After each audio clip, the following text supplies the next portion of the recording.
Nakatakda nga daw maging bagong import ng TNT Tropang 5G ang dating PBA champion import na si Chris Makolu matapos magtamo ng injury si Bolbol sa Game 2 ng PBA Commissioner's Cup Semifinal Series laban sa Meralco Bolts.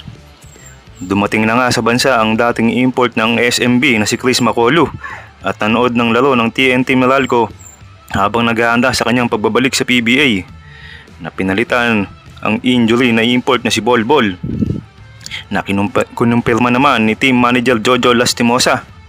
Huling naglaro si Makolu sa PBA 7 taon na ang nakakaraan nang tulungan niya ang San Miguel Beermen na makuha ang titulo ng 2019 Commissioner's Cup laban sa TNT.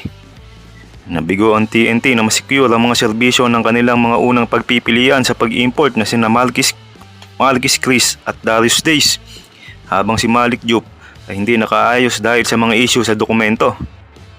At tila wala pa nga ring pinal na desisyon kung sino talaga ang papalit kay Bolbol, pero isa sa kanila ang siguradong sasabak sa Game 4. Malaking tanong ngayon kung sino na Chris Makolu at Malik Diop ang mas makakatulong sa TNT upang maipanalo ang serye at madepensahan ang kanilang korona.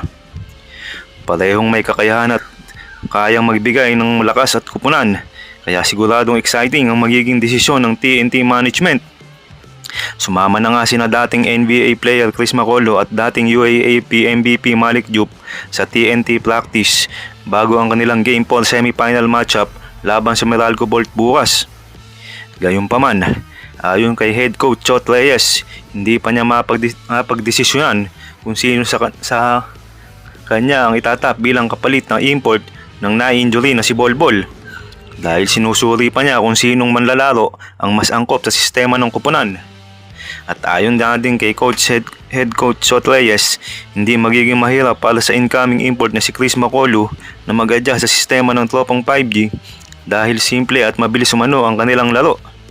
Patuloy ding sinusubukan ng TNT si Malik Diop para makita kung sinong ang maswak sa kanilang kupunan.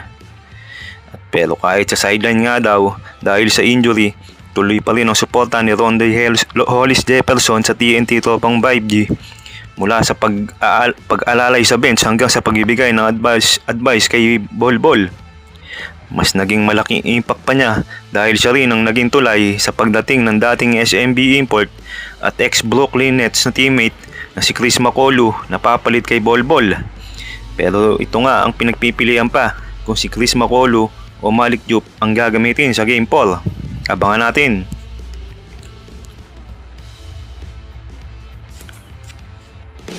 Kamusta mga idol? Sports Zone PH para sa sports news and update. Kung bago ka pa lamang dito sa channel ko, pindutin mo na ang subscribe button at notification bell para lagi kang update sa mga sports news.